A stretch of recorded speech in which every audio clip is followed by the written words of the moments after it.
Saka utorwara zvokutadza kutogeza wega ipapo. Handisikuona ndonondigezeso. Sumudzika zvakanaka. Ndibate bhoka. Kuku remember ndine tatu nezaragwa.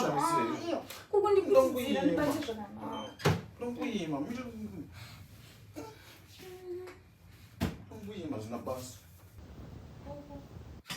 Chiotore plate ndapedza wacho. Ndikuya memupesa ndwiri. Mpesa zvakuita chinda ndapedza wacho saka ndigare ndine plate iyoyo svika pa uchazouya manje uyesha. Ndikuya manje. Ndikuya. Usati uena nhasi ndichirwara. Chaite kuti utoda kufa sei? Kungoisa plate apo ndinonetsewa. Zvimwe toda kuzvinyanya. Ndigira mvura yekumwa futi. Kuku. Uchiri kwanzi.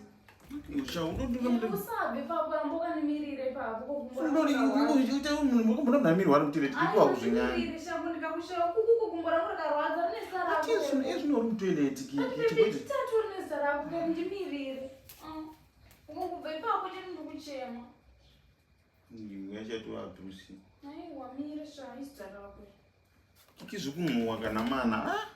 Mira kuko amwende chiti tukunetsa. Chiwa nditore. Ndinofungurudza kwandi kunyembera.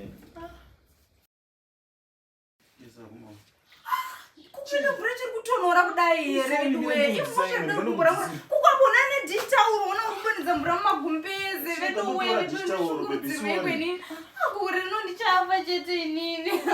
Ukona izvona mamumisi makaitwa jange usina kumbonibata bhuku kutatu rine zita rako iri kuku. Uchindigeza mvura inotonhora uchisvibisa magumbeze angu imosvo here kuku. Nofa chete gore rino ini.